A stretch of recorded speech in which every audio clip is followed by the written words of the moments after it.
मारी गजब पलटी। पत्रकार सागरिका ने कभी कहा था नहीं लूंगी राज्यसभा टिकट।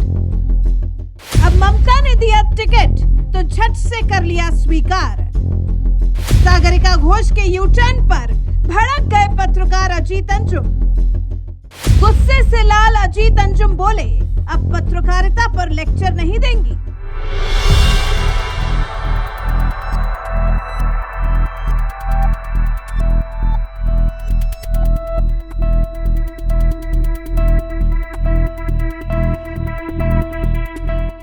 कोई पत्रकार मोदी सरकार की नीतियों की तारीफ कर दे तो उसे गोदी मीडिया कह दिया जाता है। कोई पत्रकार पीएम मोदी से मुलाकात कर ले तो उसे सरकार का दलाल कह दिया जाता है।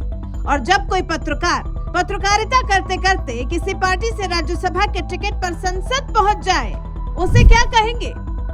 देश के जाने माने पत्रकार अजीत अंजुम की माने तो ऐसे पत्रकारों को बेईमान कहा जाता है।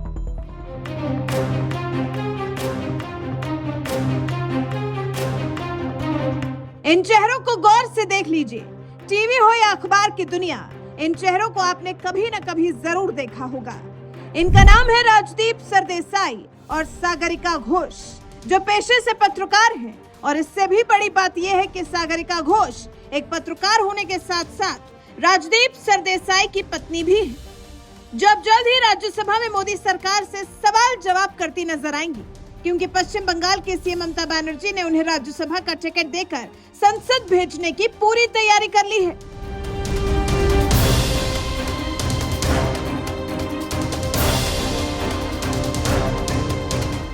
वैसे तो एक पत्रकार को राज्यसभा भेजना कोई नई बात नहीं है। मोदी सरकार भी पत्रकार स्वप्न दास गुप्ता को राज्यसभा भेज चुकी है। लेकिन जिस तरह से सागरिका घोष पर मोदी सरकार की नीतियों के खिलाफ एजेंडा चलाए जाने के आरोप लगते रहे हैं, उसे देखते हुए सागरिका घोष की गिनती भी मोदी विरोधी पत्रकारों में होती रही है, जो कभी कहा करती थी, मैं किसी भी राजनीतिक दल से कभी भी राज्यसभा का टिकट स्वीकार नहीं करूंगी। मैं आपको लिखित रूप में दे सकती हूँ और आप इस पोस्ट को सेव कर सकते हैं। साल 2018 में डंके की चोट पर राज्यसभा का टिकट नहीं लेने का ऐलान करने वाली सागरिका घोष ने ऐसी पलटी मारी कि सीएम ममता से मिले राज्यसभा टिकट के ऑफर को एक झटके में स्वीकार कर लिया, जिसकी वजह से सोशल मीडिया पर उनकी खूब फजीहत हो रही। यहाँ तक कि वरिष्ठ पत्रकार अजीत अंजुम तो उनके खिलाफ जबरदस्त एजेंडा चला रहे हैं।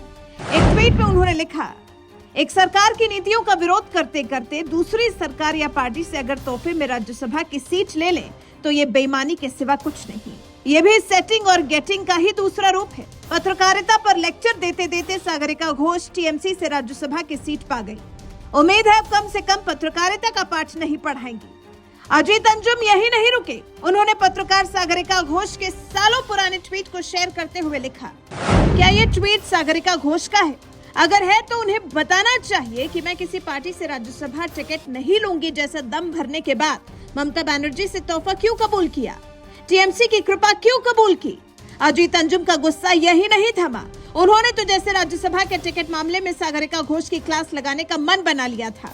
इसलिए एक और ट्वीट में उन्होंने कहा, अगर यही सब पाने की हसरत है तो मैं किसी पार्टी से राज्यसभा लोकसभा नहीं जाऊंगी जैसे दम नहीं भरने चाहिए, और पहले बहुत गए हैं इसलिए हम भी जाएंगे वाला लॉजिक ठीक नहीं है।